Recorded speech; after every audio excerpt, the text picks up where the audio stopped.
What's going on, guys? Rob Pizzo here with what's going to be a new segment we're going to bring you throughout the NHL season. Every Friday, I'm going to be right here to talk about the week that was in the North Division. Plus, we'll take a look at the upcoming weekend's games to see what you should be watching. Okay, let's jump right in. First things first, standings, they look like this. I know it's early to start looking at the standings, but remember, it's a 56-game season, so every game means just a little bit more when it comes to the big picture. Okay, let's talk about some of the things that really jumped out to me in week number 1. And let's start with some surprises. How about the Habs?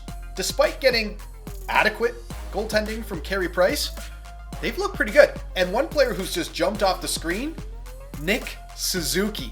Now, despite the fact that he looks like he should still be playing in the Brick Invitational Tournament, he's been a constant on the score sheet.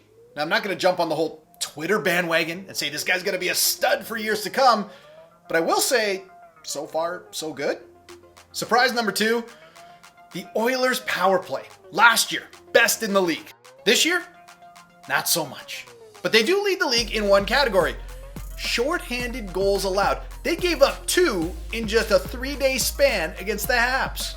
Okay, let's talk about familiar faces. We saw a lot of players moved in the offseason, which means a lot of those players are sticking a whole wad of cash on the board before games this year. Case in point, Jacob Markstrom wanted to stay in Vancouver, couldn't agree on cash, so he signs with the Flames, and in week 1, beats them twice in 3 days. And one of those wins came via the shutout. Familiar face number 2, Tyler Toffoli. Now, I know he wasn't a lifetime Canuck or anything, but it had to feel good scoring 5 goals and adding a helper in just 2 games against his former team. Okay, we saw some significant injuries this week as well. Number 1, Patrick Laine, still out with an upper body injury, and it really doesn't look good, seeing as he jumped on the ice for practice, took a couple shots, and then left. The Oilers, they had to put Mike Smith on long-term IR. GM Ken Holland has been busy on the phones trying to give his team a little bit of depth when it comes to goaltending. He even called up free agent and old pal Jimmy Howard, who appears will choose retirement. So it looks like we're going to see Mikko Koskinen for the next little while. And this hit on Joe Thornton may not look like much, but according to head coach Sheldon Keefe, he may be out for a while.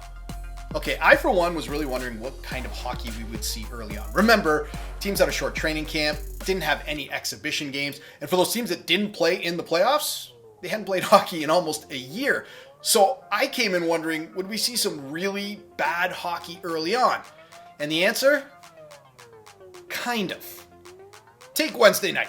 I was so pumped to sit and watch episode 1 of the Leafs and the Oilers, aka Matthews versus McDavid. And it was terrible. It was a sloppy, uneventful 3-1 Oiler win, and I was left feeling like the first time I saw Rocky V. I didn't hear no bell. One more round. Man, that movie was bad. Okay, Rock, what about the Habs and the Canucks, which was right after that debacle of a hockey game? Well, they just put on an awesome show. Highlight reel goals, super exciting overtime, and it all ended in a shootout. So I guess some teams have shaken off the rust, others not so much. Okay, some random thoughts before we look at the games coming up this weekend.